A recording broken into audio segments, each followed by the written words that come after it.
your work with other athletes, and I think real estate is like a common, interest and like an asset class. So in your mind, kind of like how do you compare franchising and like owning a cash flowing business and like, the real estate asset class? Um, so I always encourage my clients to have a diverse portfolio.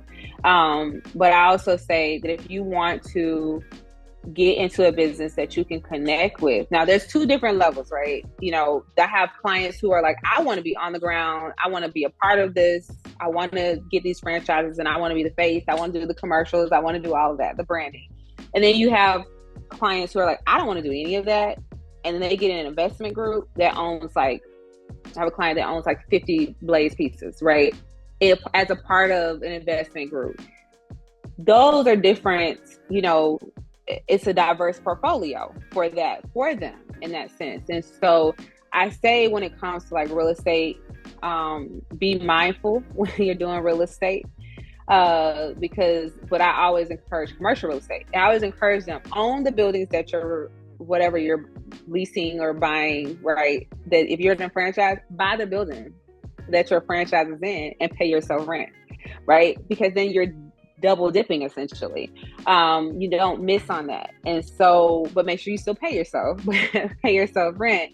And then I think just like I said earlier with the franchising, if you are new to business, I strongly encourage them to be in a franchise system because you get to learn the steps and the processes.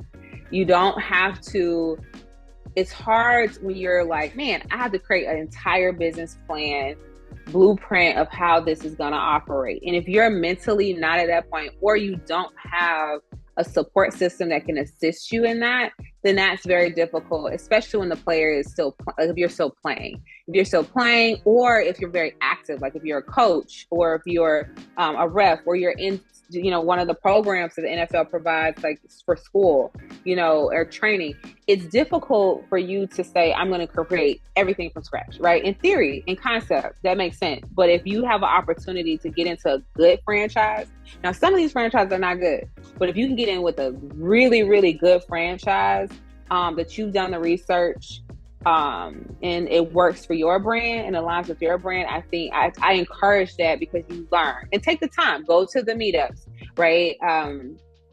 Go to the events that they have, go to the conferences that they have so that you can see what this brand is truly about, because people can portray something and then it not be what it really is. Like Tropical Smoothie made it seem as if, sorry, that's my daughter, made it seem as if it was going to be an absentee situation. Like fully said, hey, it's going to be absentee.